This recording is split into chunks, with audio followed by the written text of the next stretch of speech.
ఇటీవల కాలంలో రాజకీయ సన్యాసం తీసుకున్నటువంటి వేణుంబాకం విజయసాయిరెడ్డికి ఆయన అల్లుడికి చెందినటువంటి కంపెనీకి ఇప్పుడు కాకినాడ కేంద్రంగా భారీగా ఎదురుదెబ్బ తగిలాయి అనేటువంటి వార్తలు వస్తున్న నేపథ్యంలో ఇంతకీ విజయసాయిరెడ్డి అల్లుడు కంపెనీకి తగిలినటువంటి ఆ ఎదురుదెబ్బ ఏంటనేది మనం పూర్తి స్థాయిలో విశ్లేషణ చేసుకుందాం. ప్రస్తుతం మనతో పాటు ఉన్నారు ప్రముఖ రాజకీయ విశ్లేషకులు, ప్రముఖ సీనియర్ జర్నలిస్ట్ దుర్గావడ్లమణి గారు. వారితో మాట్లాడదాం. దుర్గారు నమస్తే అండి. నమస్తే. ఇటీవల కాలంలో రాజకీయ సన్యాసం తీసుకున్నటువంటి వేణుంబాకం విజయసాయిరెడ్డి అల్లుడు కంపెనీకి ఇప్పుడు కాకినాడ కేంద్రంగా భారీగా ఎదురుదెబ్బ తగిలింది అనేటువంటి వార్తలు వస్తూ ఉన్నాయి. ఇంతకీ ఆ ఎదురుదెబ్బ ఏంటి అంటే ఏం చెప్తారు? ఇప్పుడు సింగపూర్ కంపెనీతో వాళ్ళు చేసుకున్న ఒక ఒప్పందం, దాన్ని రద్దు చేసుకున్నారు. యాక్చువల్గా వాళ్ళు చేసుకోలేదు, వీళ్ళే చేసుకోవాల్సి వచ్చింది. ఎవరు? వీళ్ళ అల్లుడు అరబిందో ఫార్మసీ ఉంది కదా, అరబిందో తరఫున శరత్ చంద్రారెడ్డి చేసుకోవాల్సి వచ్చింది. ఎందుకు చేసుకోవాల్సి వచ్చింది? అదే వాళ్ళు ఆ విషయాన్ని వెల్లడించలేదు, కానీ మనం విషయం అసలు మనకు తెలుసు కాబట్టి మనం మాట్లాడొచ్చు. మామూలుగా మీరు చెప్పినట్టుగా ఒక కంపెనీతో ఒప్పందాలు రద్దు అయితే ఎందుకు అయ్యాయి ఏంటి అనేది చాలా వివరంగా చెప్పాలి. అవును, కానీ చెప్పలేదు. ఎప్పుడైతే విజయసాయి అసలు ఈ అరబిందో అనేది ఒకప్పుడు చాలా సాదాసీదా కంపెనీ, మీకు తెలుసు. రాజశేఖర రెడ్డి గారు ఎప్పుడైతే ముఖ్యమంత్రి అయ్యారో రాజశేఖర రెడ్డి గారి హయాంలో దీని విస్తరణ ప్రారంభమైంది. ఆ క్విడ్ ప్రోకో ద్వారా అప్పట్లో జగన్మోహన్ రెడ్డికి కొన్ని వేల కోట్లు రావడం, అందులో వీళ్ళ హస్తం ఉండడం, ఈ కంపెనీ కూడా అందులో ఇన్వాల్వ్ అవ్వడం, ఇవన్నీ అందరికీ తెలిసిన విషయాలే. ఆ తర్వాత అరబిందో అనేది చాలా విస్తరించింది బాగా. వాళ్ళు ఆ తర్వాత ఏం చేశారు, వాళ్ళు నిర్మాణ రంగంలో కూడా వచ్చారు. ఒక ఫార్మసీయే కాకుండా డబ్బులు ఎప్పుడైతే వచ్చాయో వాళ్ళ వ్యాపారాలు విస్తరింపజేసుకున్నారు. ఇందులో మొత్తం కీ పాత్ర పోషించింది మాత్రం మీరు వేణుంబాక విజయసాయిరెడ్డి గారు. ఓకే, మెయిన్ ఎందుకంటే వాళ్ళ అల్లుడే కదా, మీకు ఆయన ఆడిటరు, మొత్తం అసలు బ్రెయిన్ అంతా కూడా ఆయనదే కాబట్టి అన్నింటికి, అంటే జగన్మోహన్ రెడ్డి ఆర్థికంగా నిలదొక్కుకోవడానికి, ఆర్థికంగా ఉన్నత స్థితికి వెళ్ళడానికి మొత్తం స్కెచ్ వేసింది ఆయన కాబట్టి ఆయనకి చాలా ఉండేది. మీకు తెలిసి A2 ఆయన అన్ని విషయాల్లో కూడా, అంటే కేసులు తర్వాత వచ్చాయి. ముందు ఆర్థిక విషయాల్లో ఆయన A2, తర్వాత ఆర్థిక నేరాల్లో మిగతా నేరాల్లో కూడా ఆయన A2 అయ్యారు. సో ఎప్పుడైతే మీకు తెలిసి కాకినాడ సెజ్ కావచ్చు, కాకినాడ సీ పోర్ట్ కావచ్చు, వీటిని ఫస్ట్ రాజశేఖర్ రెడ్డి, ఆ తర్వాత జగన్మోహన్ రెడ్డి ముఖ్యమంత్రి కావడం, ముఖ్యమంత్రి అయ్యాక వీటిని కేవీ రావు గారితో బలవంతంగా వాళ్ళు వీళ్ళ పేరున రాయించుకోవడం, అందుకు వైవి సుబ్బారెడ్డి కొడుకు విక్రాంత్ రెడ్డి చాలా సహాయం చేసి దగ్గరుండి వీళ్ళ పేరున వాటిని రిజిస్టర్ చేయించడం. అంటే కేవీ రావుని వీళ్ళు బెదిరించి 420 కోట్లు ఎంతో ఇచ్చినట్టున్నారు. యాక్చువల్గా ఇది 2500 కోట్లు ఎంతో దాని విలువ. దాన్ని వాళ్ళు ఎంత అనుకున్నారో అంతే ఇచ్చి, ఆయన కూడా భయపడిపోయి ఇంకా తప్పనిసరి పరిస్థితుల్లో వీళ్ళకి రాసి ఇచ్చేయడం జరిగింది. ఇవన్నీ జరిగాక ఏమైంది, ఇప్పుడు మీకు తెలుసు మొన్న కూటమి ప్రభుత్వం ఎప్పుడైతే వచ్చిందో ఆయన ఈ విషయాలన్నీ కూడా ప్రభుత్వానికి నివేదించారు కేవీ రావు గారు. నివేదించాక ఇది ఓ పక్క జరుగుతూ ఉంటే ఎప్పుడైతే ఈ కేసు విషయాలు బయటకు వచ్చాయో ఈ అరబిందో తరఫున విజయసాయిరెడ్డి రంగంలోకి దిగి మొత్తం సెటిల్మెంట్ చేసేసాడు. అంటే అరబిందో వాళ్ళు డబ్బులన్నీ కట్టేసి వాళ్ళు మొత్తం కాకినాడ సెజ్ కావచ్చు, కాకినాడ సీ పోర్ట్ కావచ్చు, ఆల్మోస్ట్ రావు గారికి అప్పగించేశారు. అంటే లోపాయకారి ఒప్పందాలు చేసుకున్నారు. ఇది అఫీషియల్గా జరగలేదు. ఎందుకంటే ప్రభుత్వం ఒక పక్క దీని మీద ఎంక్వైరీ వేసినప్పుడు కేవీ రావు గారు యాక్చువల్గా వాళ్ళతో చెప్పాలి.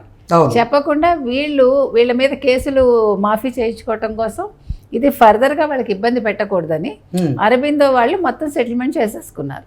అది విజయసాయిరెడ్డి వల్ల. ఎందుకంటే విజయసాయిరెడ్డి ఇప్పటికే పీకలోతుల్లో ఉన్నాడు కాబట్టి ఆయన కేసుల్లో. ఈ ఆల్రెడీ శరత్ చంద్రారెడ్డి మీకు తెలుసు లిక్కర్ స్కామ్లో ఆయన అరెస్ట్ అయ్యాడు ఢిల్లీలో. సో ఇవన్నీ జరిగాయి కాబట్టి ఈ రకంగా వాళ్ళు సెటిల్మెంట్ చేసుకోవటంలో మొత్తం డబ్బులన్నీ కూడా లేకుండా పోయాయి. అంతే కదా. ఇప్పుడు వాళ్ళు బ్యాంక్రప్ట్ అయ్యారు. బ్యాంక్రప్ట్ అయినప్పుడు ఇప్పుడు ఈ మిల్లేమాన్ కంపెనీ, ఈ మిల్లేమాన్ కంపెనీ అని సింగపూర్ కంపెనీ, అది ఫార్మాస్యూటికల్స్కి సంబంధించి, వాళ్ళు పిల్లల్లో వచ్చే ఈ కోరింత, దగ్గు, ధనుర్వాత ఇట్లా 5 రోగాలకు సంబంధించి వాళ్ళు ఒక వ్యాక్సిన్ తయారు చేస్తున్నట్టున్నారు. సో దానికి చాలా ఖర్చు అవుతుంది కదా, వీళ్ళు వాళ్ళతో అగ్రిమెంట్ చేసుకున్నారు. కానీ ఇవాళ ఆ అగ్రిమెంట్ని వీళ్ళు వెనక్కి తీసుకోవటం జరిగింది. వీళ్ళకి యాక్చువల్గా డబ్బులు ఇంకా బాగా ఎప్పుడు వచ్చాయంటే కట్టలు మీకు గుర్తుంటే వీళ్ళకి కోవిడ్ చాలా వీళ్ళకి మంచి చేసింది. మనకు అప్పుడు తెలుసు మన డోలో 650 అది వాడని వాళ్ళు లేరు. దానివల్ల డోలో 650 అనేది ఎవరికి మంచి చేసింది అంటే శరత్ చంద్రారెడ్డికి, అరబిందో ఫార్మసీ వాళ్ళకి నోట్ల కట్టలు ఇలా వచ్చి పడ్డాయి వాళ్ళకి.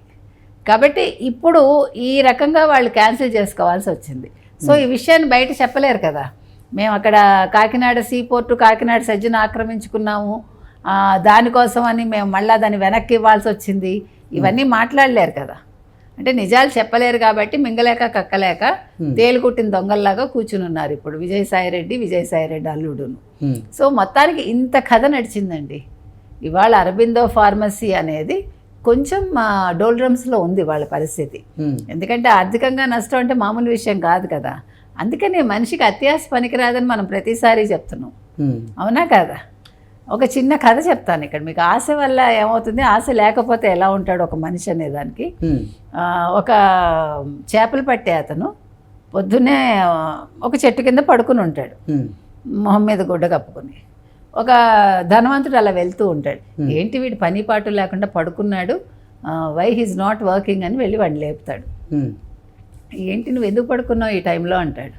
పొద్దునే నాకు పెద్ద చేప దొరికిందండి, నాది పని అయిపోయింది, నేను చేపలు పట్టడం అయిపోయింది, సాయంకాలం కానీ నేను అమ్మడానికి లేదు, నేను పడుకున్నాను అంటాడు.